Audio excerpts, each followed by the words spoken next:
This nation should commit itself to achieving the goal of landing a man on the moon and returning him safely to the earth.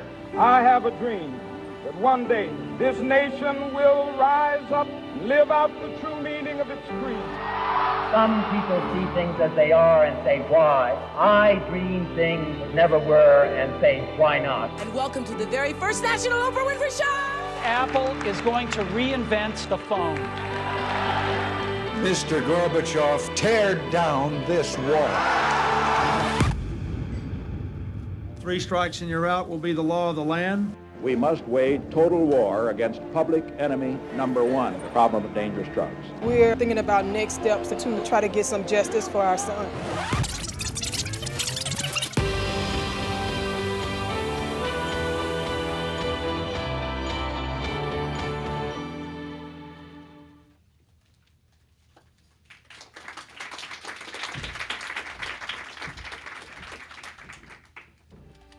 This nation should commit it. That's not me. So good afternoon, everyone. Greetings and welcome to this exciting event. My name is Jeremy Travis. I'm the Executive Vice President of Criminal Justice of the Laura and John Arnold Foundation. And on behalf of our foundation and our colleagues at the MacArthur Foundation and my fellow panelists, whom you'll meet soon, Catherine Huffman, Bruce Western, Arthur Reiser, Vivian Nixon, and Greg Clinton, and our many partners around the country, I'm pleased to welcome you to this event, both those who are in this room and those who are participating virtually, as we celebrate the launch of the Square One project. So what is the Square One project? The Square One project is a national initiative designed to create a new vision for justice in America. Over the next 3 years, the Square One project will connect practitioners, policymakers, community activists, students, scholars, journalists, artists, and people who have never thought about the challenge of crime and justice into a new conversation designed to reimagine justice. This is the moonshot of our era, a collective effort to take our country into unexplored frontier, leveraging traditional American ingenuity that is combined with the wisdom of communities and practitioners, guided by the insights of scholars, inspired by the examples of those impacted by the justice system, and fueled by a new sense of urgency.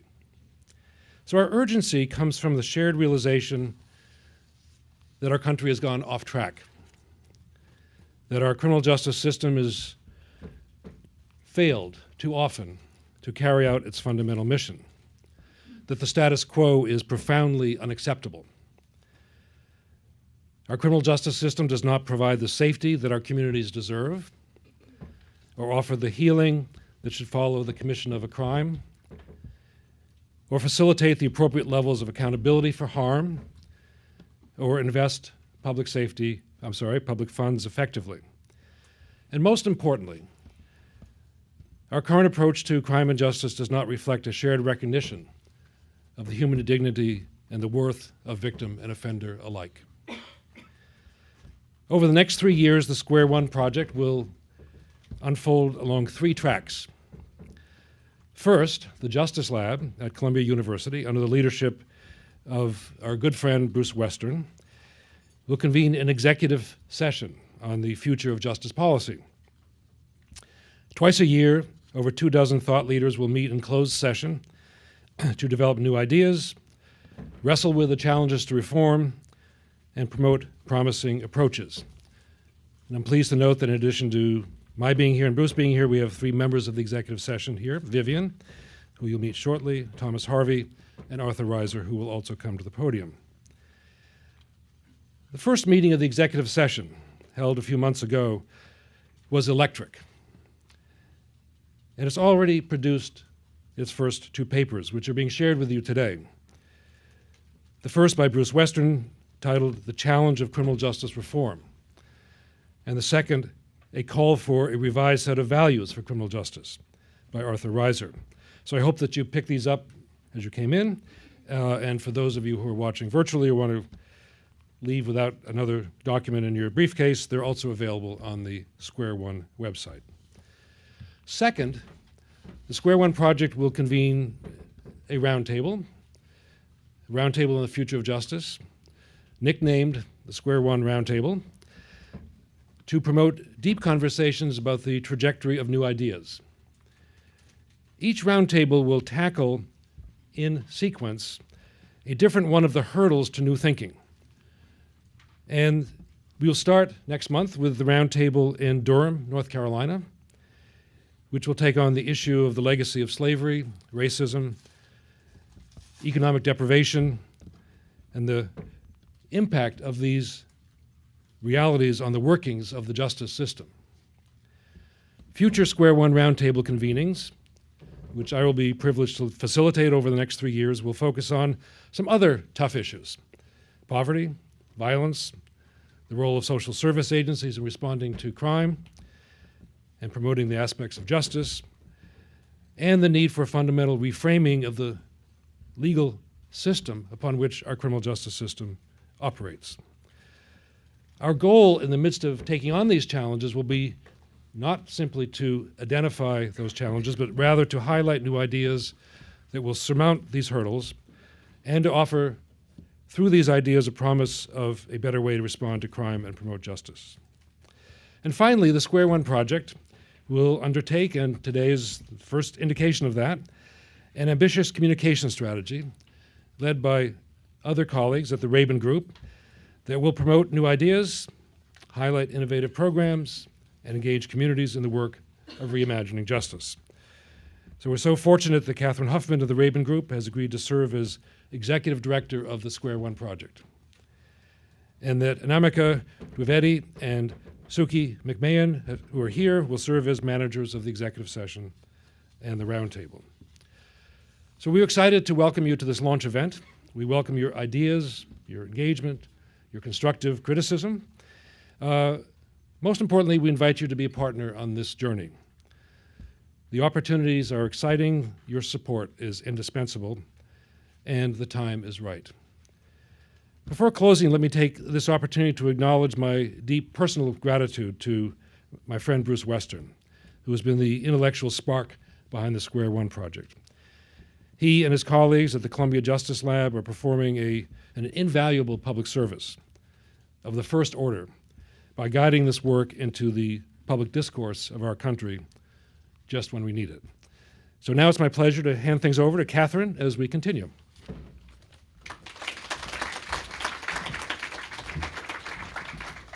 Thank you, Jeremy. And thanks to our panelists and all of you who are joining us here today.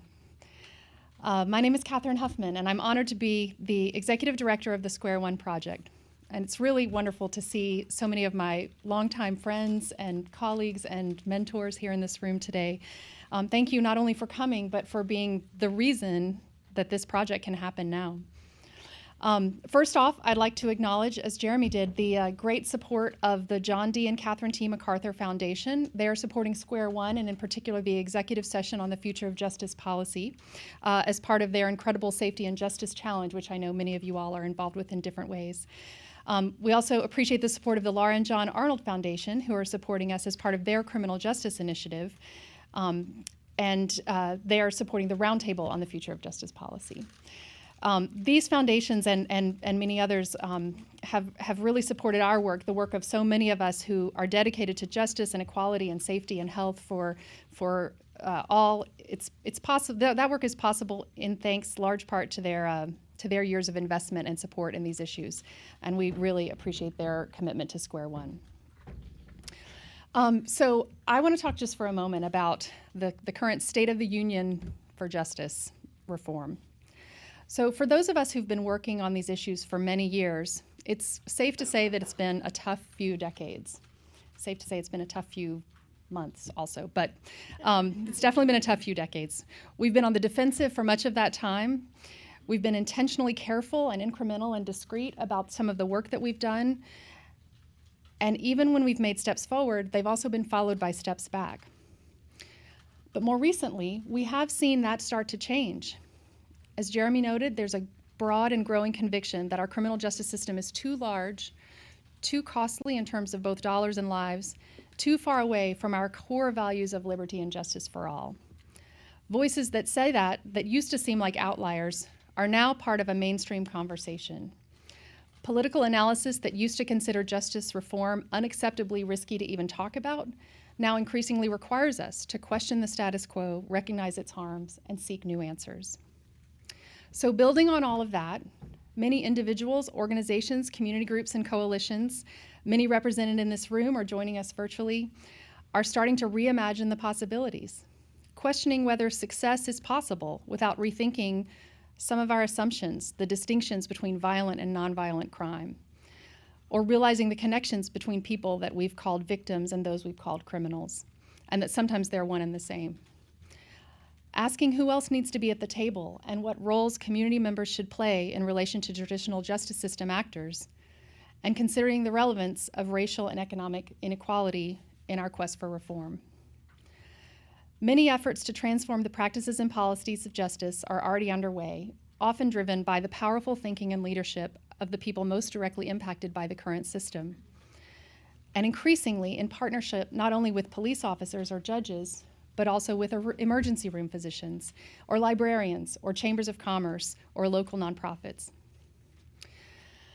So we're going to hear from some of the architects and dreamers who are doing this incredible work and have agreed to participate in the Square One project as we explore new ideas and possibilities together. While we hear from them, we invite all of you to consider what you imagine for the achievement of justice and safety in this country. I'm sure you all noticed the little Imagine cards that you have on your chairs as you came in. Please take a moment to write your own imaginings on the back of these cards and leave it with us as you leave today. Or, if you're on Twitter, post your thoughts with the hashtag #ReimagineJustice, which you can see here. With that, I'm very pleased to introduce Bruce Western, professor of sociology at Columbia University and co-founder of the Columbia Justice Lab. In addition to serving as principal investigator and co-founder of the Square One project, Bruce is a participant on the executive session and is author of one of the executive session's first papers that Jeremy mentioned, released today, The Challenge of Criminal Justice Reform.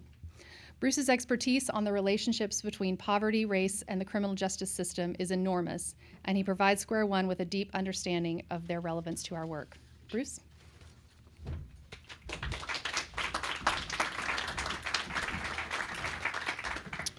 Thanks very much, Catherine, and good afternoon, everyone. And it's wonderful to see so many people here. So my name is Bruce Western. I teach sociology at Columbia University, where I am the co-director of the Columbia Justice Lab. And I want to talk briefly about a few of the main themes that define the Square One project. And Jeremy and I had many conversations as we drew up the framework for the project. And the dominating reality is this figure. And this is the trend of incarceration in America. And the figure shows that for most of the 20th century, our per capita prison population was low and unchanging. But beginning in the early 1970s, prisons and jails started to grow, and they grew every year for the next 35 years. Things have leveled off in the last decade, but only a little. And the incarceration rate in America is still about 5 times higher than its historic average, and it remains the highest incarceration rate in the world. This extraordinary trend is due to a revolution in public policy. People were sent to prison more often if they got arrested, and for longer than ever before. So we're at an alarming point in our history. But some communities know this reality much better than others. And to see this, we can look at the level of incarceration in a slightly different way. We can ask, well, what are the chances that someone goes to prison at some point in their lives? And we might be interested in a statistic like this because we think that incarceration confers a whole array of disadvantages that affect people even after they leave prison. How many people are at risk of these adverse life chances? So think about men born in the late 1940s. And if you're born in the late 1940s, you're growing up before the American prison boom. And the figure shows that black and white men at different levels of education.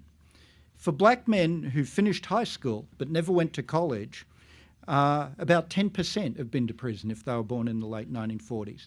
If they dropped out of high school, about 15% went to prison. Let's compare the 1940s cohort to men who were born a generation later in the late 1970s. So they're growing up in the era of mass incarceration. In the mass incarceration generation, over 20% of black men who've graduated high school have prison records. This is double what it was a generation earlier. For those who dropped out of school, an astonishing 70% have been to prison. So in one generation, incarceration in state or federal prison has become a common life event for an entire cohort of black men with little schooling. And these men have come to know the unemployment and the broken families and the homelessness and all of the other challenges that accompany incarceration. And this is happening right now when crime rates are at their lowest level in 50 years. The square one challenge is to change this reality, to lift the enormous burden of incarceration and the many other punishments that are concentrated so heavily in our most disadvantaged communities. If there is a basic square one idea, it is that we have to squarely face the conditions of poverty and racial inequality in which the criminal justice system currently operates. To do this, we'd like you all to join us and help reimagine justice in America. Thank you very much.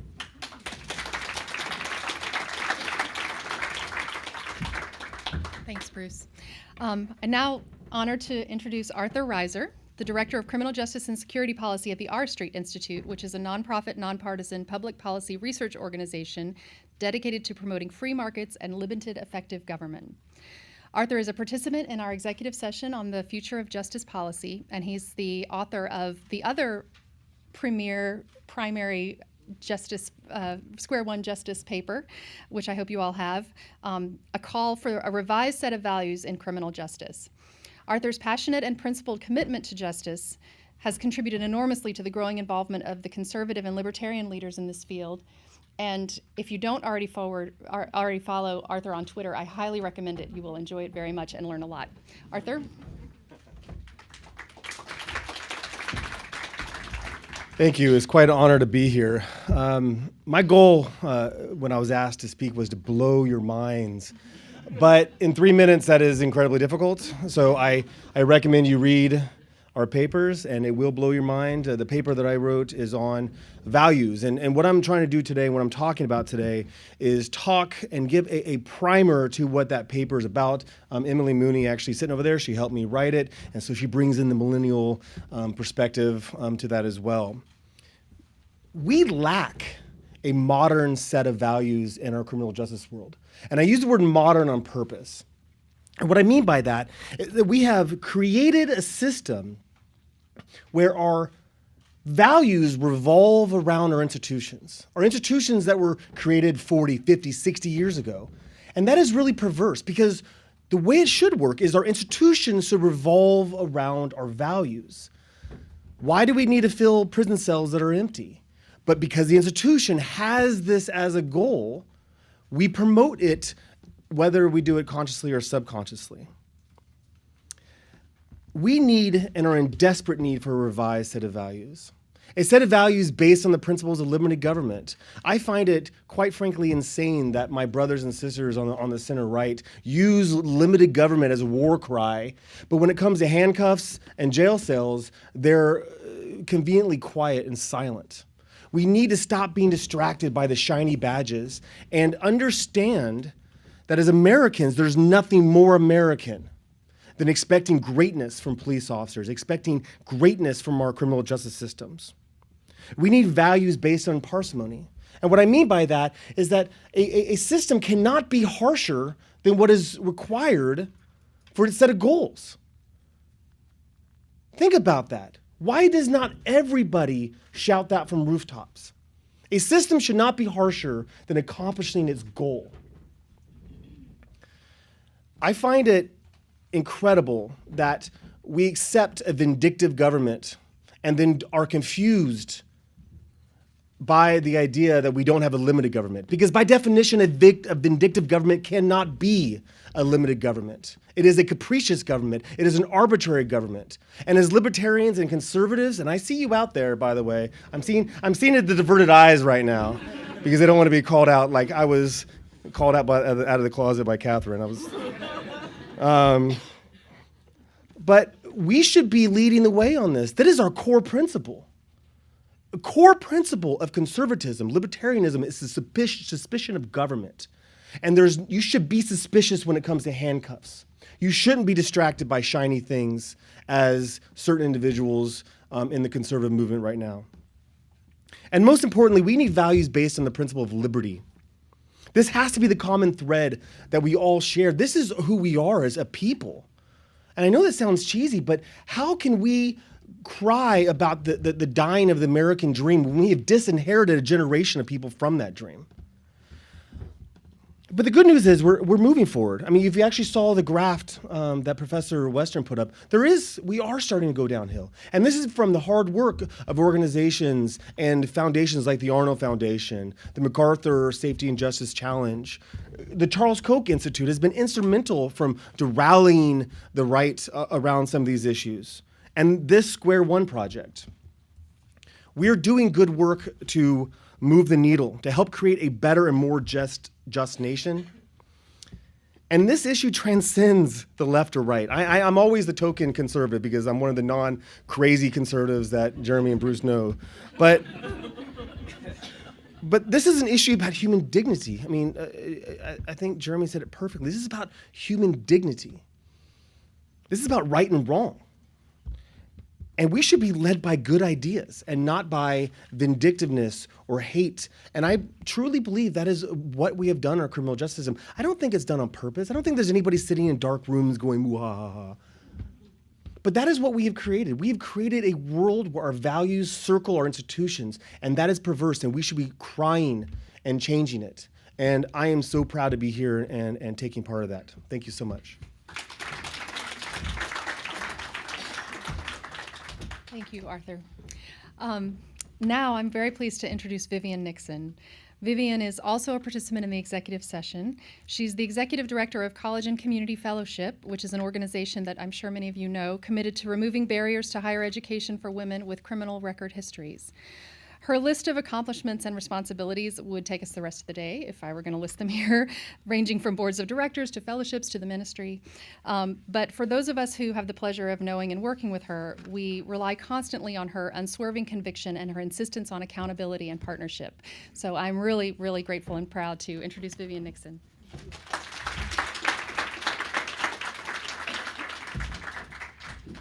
Thank you so much, Catherine. I must take a few seconds just to thank Jeremy Travis and Bruce Western, who I have admired for many, many years, for inviting me to be part of the executive session. I was moved and honored to be asked and happy to contribute what little I can. My task here today was to talk about how we got here and where we should go. And my first thought upon hearing the challenge was, well, if I could do that, I'd be the candidate for a Nobel Peace Prize. But I will do the best I can to share with you some of my thoughts and ideas. And I'm not shy about saying that my perspective is unique in that it sits at the intersection of race and poverty and criminal justice, having been incarcerated myself, and gender, and the structural problems with many of our institutions, including institutions of higher education. So it's kind of a very unique perspective. So my remarks start this way. I don't think we can point to one event or even a series of events that got us where we are today with regard to how we handle justice and public safety in our society. What we do know is that we incarcerate our citizens and other residents of this country in multiple forms of incarceration and detention at greater proportions than any other nation. In my view, this is less about a series of specific events than it is about enduring, persistent, fundamental ideas rooted in patriarchy and white supremacist ideology. Those things rear their ugly heads and influence events and the public discourse around these issues. We know that we willingly practice punishment as a response to behaviors that are linked to social issues, such as poverty, mental illness, addiction, and structural inequity, rather than investing in real solutions. The reasons for the current state of American justice are complex. They can be traced back to the slavery, Reconstruction, Jim Crow segregation, and urbanization stories of our country. These are means by which America has attempted to maintain control over bodies that were valued once as cheap labor, and then found to be in excess when the nature of our economy shifted from industrial production to information and technology. Laws and excessive punishments served to disparately criminalize an entire population of people who were deemed disposable in the capitalist scheme and who now see the law as a threat to their lives rather than a source of protection. The wars on drugs, crime, and the poor have perpetuated two enduring ideas. One, that the unacceptable behavior of individuals is the cause of crime and poverty, and two, that the path to public safety is one of individual responsibility and accountability. There has been little tolerance for examination of the intersections between crime, poverty, and systemic and structural flaws built into the very foundation of American history. The rate at which people were incarcerated from 1970 until the early 2000s was allowed to accelerate so rapidly because the impact was largely on Black and brown communities. We have now reached the point where this trajectory has become morally reprehensible to some and economically unsustainable to others. The debate about various methods of reform threaten a compromise that simply maintains the status quo. These conversations are not new. They have been happening since the 1990s. One of the first things that I read that framed my thinking was a book written in 1999 by Mark Maurer, who I did not know was going to be in the room, Race to Incarcerate. Fast forward 10 years later, 11 years later actually, in 2010, Michelle Alexander writes The New Jim Crow, and somehow popularized this notion with her eloquent description of how mass incarceration is an extension of structural and systemic racism in America. Now, everybody is woke. And yet, there are multiple depths of wokeness which are determined by one's understanding of the integrated nature of these problems. Some want a system that is just, fair, equitable, and humane. Others want to use technology to expand surveillance and control of particular populations, thus reducing the cost of overcriminalization, but not the footprint. Square One recognizes that reforming something that is as broken as our criminal punishment system is may be futile. Perhaps it is not reform that is needed. A complete dismantling of our criminal punishment system and the creation of a system of justice that is not rooted in punishment but in healthy, strong communities is what we must demand.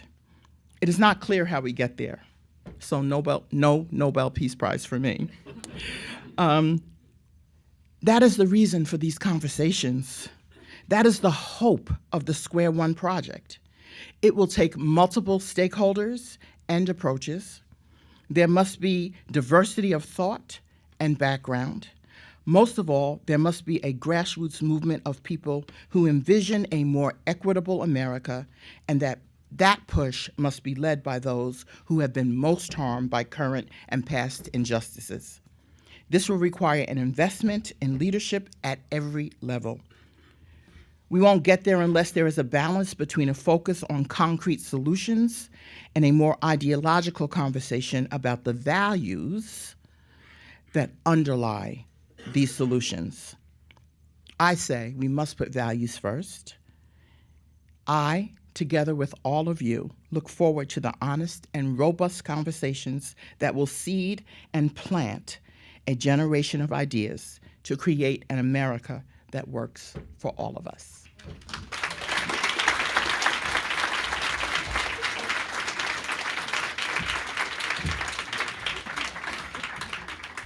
Thank you, Vivian. Thank you very much. Thank you. It's now my pleasure to introduce our final speaker, Greg Clinton. Greg is the Director of Information Technology and Facility Management at North Carolina Central University School of Law, where he directs the law school's Virtual Justice Project. The NCCU Juvenile Justice Initiative and the NCCU Virtual Justice Project are Square One's co-hosts for the first convening of the Justice Roundtable, which you've heard about. And we will be meeting in Durham in October, hosted by Greg and his colleagues at NCCU. Greg's been working closely with us for the last several months to develop both the program and the community engagement strategy for this event, and you will see his commitment to the democratization of information and access to justice resources runs deep, and it's combined with actual technological knowledge and that's needed to make it happen. He's been that elusive, perfect unicorn as a partner for our work, and we're so grateful that he's here today. Greg?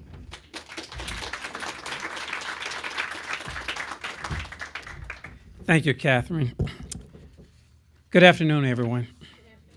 First, I'd like to congratulate Columbia University Justice Lab on the boldness to address the justice system in America with the launch of the Square One project. This is a great beginning. I bring you greetings from North Carolina Central University School of Law in Durham, North Carolina, a school that was started in the dark days of segregation, but is now one of the most diverse law schools in the nation. A school that continues to diversify the bench and the practice of law by producing practice-ready attorneys that work to make the justice system more just. A school that has as its dean a former judge for the last 23 years who understands firsthand our justice system and would be part of the roundtable discussion in October.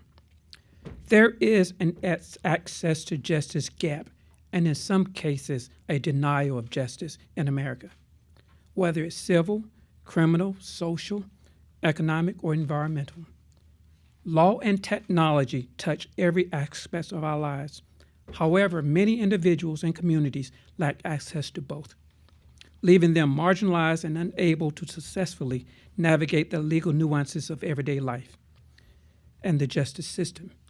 In 2010, with a grant from BTOP, Broadband Technology Opportunity Program, North Carolina Central University School of Law, a national leader in technology and clinical education, launched the Virtual Justice Project. With this grant, we were able to put telepresence and high-definition video conferencing equipment and resources in 26 different locations throughout the state of North Carolina so that we could see and communicate with participants at one site or all the sites at one time. The Virtual Justice Project has 3 components. The first, the Know Your Rights series. The Know Your Rights series offers information sessions that empower participants to make informed decisions, understand the law, and promote self-advocacy. The second is the virtual pre-law courses that address the underrepresentation of African American lawyers and the legal education disparity by providing courses that strengthen students who are coming to law school. And third, the Justice in the Practice of Law Certificate Program, which offers a comprehensive virtual curriculum open to any law student attending any ABA-accredited law school.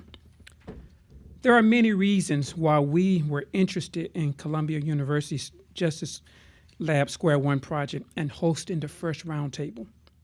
When we read the description of the project and talked with Catherine Huffman, it was a no-brainer. As a law school, we should be out front on the issues associated with the justice system. No system is perfect. However, we would like to believe and operate in a justice system that is humane. In order to replace a system, one needs to understand the existing system and its shortfalls. A computer system will only do what it's programmed to do with regards to impact or outcomes. However, if a reasonable human found a system producing unintended, destructive, impactful, and outcomes, he or she will simply stop, re-examine the system, reboot, or replace the existing system. This is what we see in the Square One project, stopping what we're doing, examining the impact and outcomes, and producing a more just system. Sometimes people do not know that their system is broken or is going in the wrong direction. The public-facing live roundtable discussions across distances will help us to educate all of us. Using the technology of the Virtual Justice Project, we will make this seamless. Also, being in Durham, where there's a social justice conscience with elected officials and community organizations, will make for a great starting point for the roundtable. We agree. It is time to reimagine a future for justice that starts from scratch, the Square One. Dr. King once said, "Injustice anywhere is a threat to justice everywhere." So today, September 20th, 2019, we are excited to reimagine justice with you and to be part of the launch of the Square One project. There is strength and impact with unity. I applaud all of you for bringing us together today and look forward to seeing you in Durham.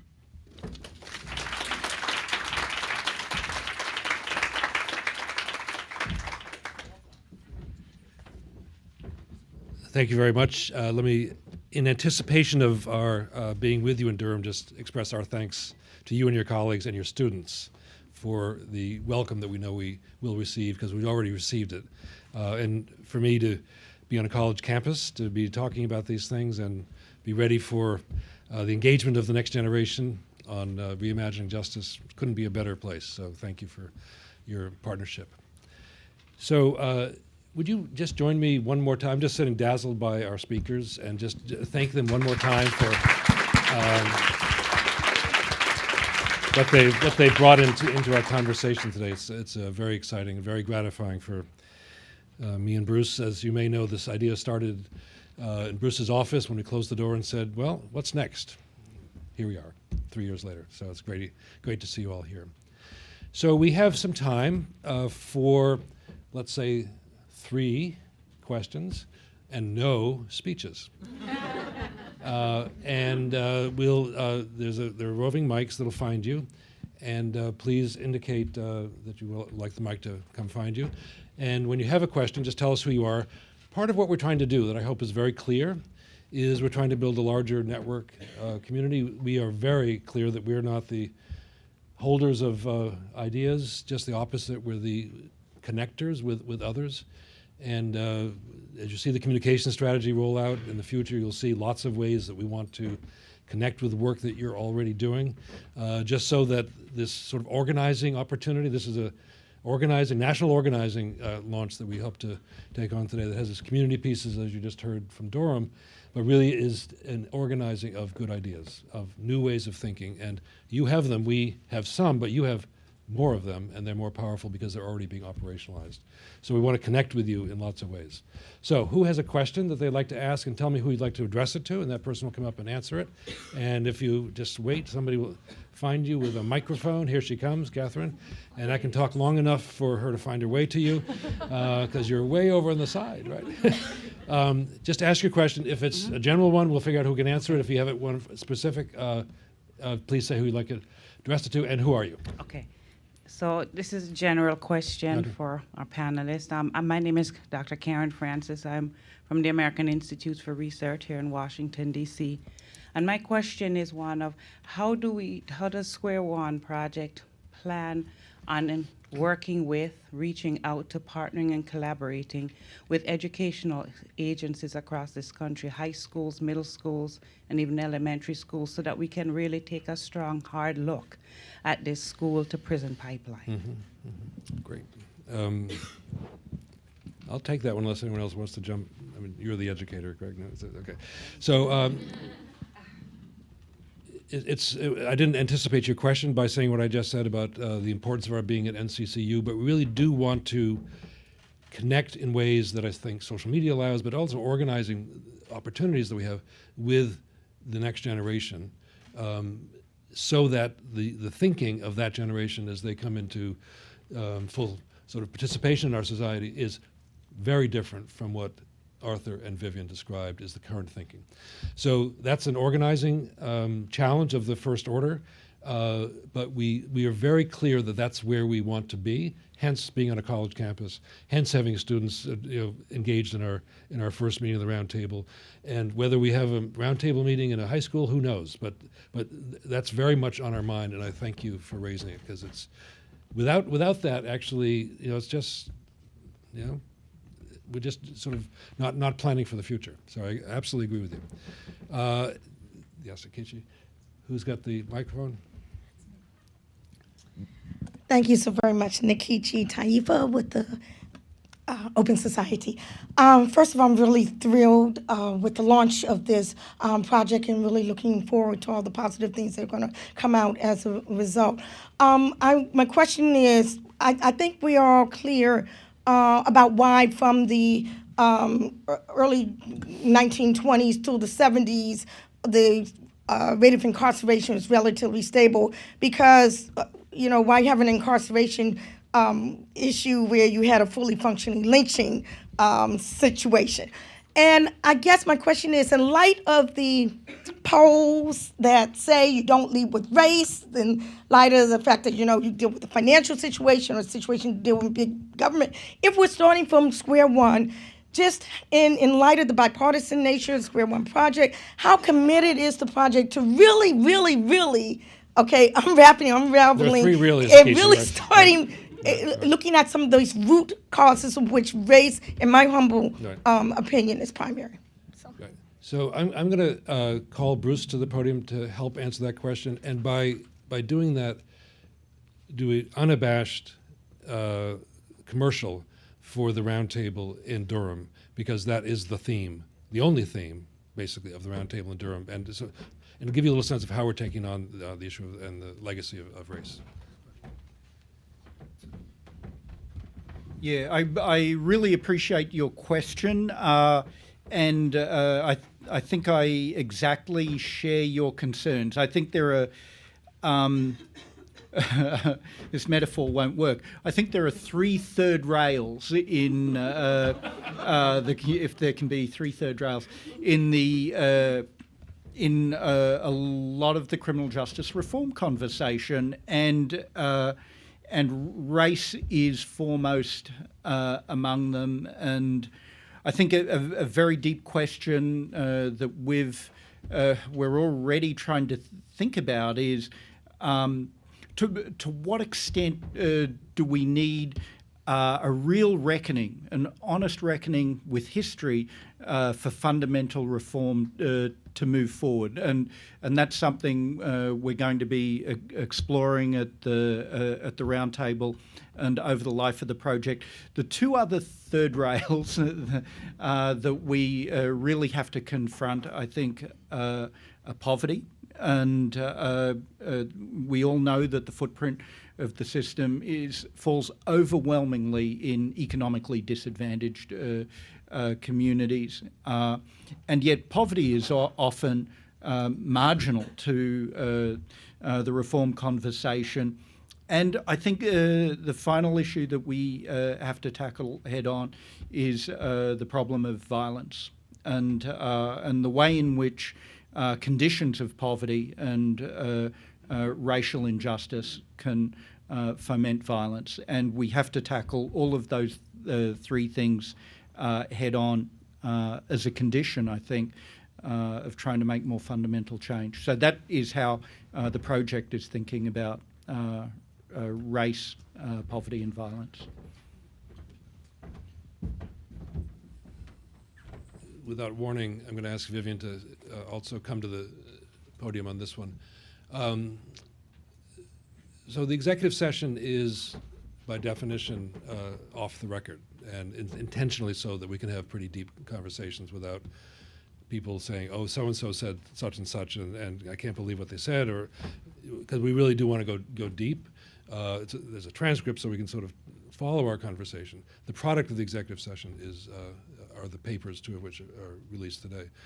But I think I'm not breaking any rules by saying that that Vivian, in our first meeting of the executive session, was particularly eloquent on the issue that you raised in Kichi. So do you want to add to this, Vivian, and then I'll come back and talk about some of the papers that are coming out for in Durham because of the importance of it, right? Thank you, Jeremy, and thank you for asking that question, Nikichi. And yes, during the first executive session, it was very important to me to be the voice that was willing to approach that third rail of race. And I want to give credit for someone who couldn't be with us today, Darrell Atkinson, who is a partner in the executive session as well, who also has a very strong racial analysis around these issues. What I've learned over the years, and many of you in this room have been my teachers, is that framing is everything. I have a good friend who says, either frame it or be framed. So what I've tried to do is find ways to articulate the ideas that I have about race and how deeply embedded racism is in our structures. Is I've learned to separate the structural impact of racism from the people I have to work with every day. And that's been a journey, right? It changes the dialogue from one of accusation and blame and guilt and shame to one of acknowledgement and truth and reconciliation. And that's going to be what I hope I contribute to this project. And I know that Darrell will be my partner in doing that. Thank you. This gives me a good opportunity just to talk a bit about the roundtable process and also to continue on addressing the question. So the roundtable, and some of you know that Amy Solomon, my colleague at Urban, now at the Arnold Foundation, and I years ago created the Reentry Roundtable as a way of talking about the processes of and the experience of leaving prison and what could be done to support the formerly incarcerated. So it's a way of bringing people together in a very open session with about 24 people at the table, and but conducted in the round. So there are lots of observers, and it's intended to take whatever happens at the round table and push it out into the networks that are represented there. And now with social media and live streaming and the like, that process can be really accelerated. We decided, the steering committee of Square One, to make the issues that you raised the topic of the first meeting of the roundtable. It's not lost on all of us that we're launching this roundtable at NCCU, Historically Black College, in Durham. The papers, so we commissioned papers by leading academics on various topics. So what the steering committee does is think, what are the topics where people who are scholars are doing work that we could draw upon their work to inform the roundtable discussion. So those papers, we commissioned them in the spring. They were written over the summer. They're now coming in. They'll be really formidable and powerful. They get published on our website, but they also get published in the scholarly literature, which is what we did on reentry. And it creates a literature. And the first series of papers is on the history of race and the way in which race has infused the operations of the criminal justice system. And we have, I think, 6 or 7 different scholars who are writing papers. So that was intentional so that we could deal with the third rail. No, I'm not going to solve anything, of course. This is big, this is deep, this is profound, but you can't do the work that has to be done at Square One without addressing that, hence making it number one. And one of the papers we've commissioned is on processes of reconciliation, because we don't want to just say, we want people to say, now what? Now what are we going to do? And there's a lot of conversations underway across the country, not enough, on what does it mean to acknowledge harm? And that's where we are. So we want to make that's project one of Square One. All right. Okay, we have time for one more question. And yes, yeah. Catherine. Hi, Chuck Giorgio with Nowhere to Hide. Thank you, Vivian, for bringing up the issue of framing the study. But I want to go back to Gregory. I'm a technologist, and I build systems for public safety. Well, I actually help build systems. I don't actually do the coding anymore. But I like the way that Gregory framed it. If you look at the life of a human, there's sort of a requirements phase where we say, hey, we want to have a child. We want to raise a family. We have the initiation phase where the child is born.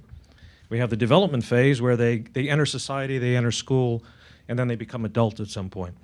The question I have is there a specific focus in the timeline of starting as a child? I have written before on, no child is born a rapist, a murderer, a criminal. There's things that happen. There's, the three rails, if you will. Yeah. But is there a specific timeline and focus that the Square One project will start with, or can you speak to that? Thank you. Great question. So we are acutely aware, both as an empirical question, what Bruce just put on the screen, and as a moral challenge, that where we are now is deeply harmful to the processes, the normal, expected processes of human development and community development. So those two things, at the individual level, you could say the same thing about communities. And that is I think, sort of a call to conscience as a way of talking about the urgency. I talk about the urgency of what we're trying to do. The generation that Bruce just described is the generation that's growing up and coming of age in the most oppressive criminal justice system that our country has ever seen, and their life chances are severely harmed, and then there are the ripple effects of their children and their family members. So this notion of system harm, which you want to hold on to, one wants to hold on to as a motivation, can be expressed in lots of ways. Cost is one. That's what will get you so far. But I think the most powerful is the damage it does to human development, starting at the family level, and I think equally powerful is the damage it does to our democracy. So we have some big ideas that we want to sort of articulate through the executive session and the roundtable that we hope will motivate people to think creatively and to take action. There we had 3 questions, short questions, covered a lot of topics, good answers. So what's next? I thought they were good answers. Bruce's was great. Vivian's was fabulous. I muddle through in life. So this is the launch of our conversation. And we're delighted, really delighted that all of you are here, and those who are watching virtually, delighted that you tuned in. So do all the things that one does at this moment. Watch the hashtag, join us on Twitter. The op-ed that, I don't know if it got distributed, but there's an op-ed on Medium today. And come talk to us. We want your ideas, we want your partnership. And before we go further, I want to tell you who to talk to besides the people who get the privilege of standing up here. So I'm going to ask Suki McMahon to stand up. Suki is the manager of the the Square One Roundtable, located in Austin. We're managing a multi-site project here, which is very cool. And next to her is Anamika Trivendi, who is managing the executive session. She's now relocated to New York to be part of this. So they get all the questions or the offers of help. But we are sincerely very eager to have you be part of this, not just by support, but really part of it, meaning let us know what you're doing. We're thinking about ways to connect good work around the country. And fill out your cards. You have a homework assignment. It'll be Professor Travis here. You have homework. You can't leave without giving us your ideas on the Imagine card. But most importantly, just be part of this exploration and open up your thinking to what might be possible. And it's not an overstatement to say that in many important ways, the future of the country is looking to us for some ideas and some leadership right now, and we hope that you'll join us. And we do want to see you in North Carolina. So thanks for coming.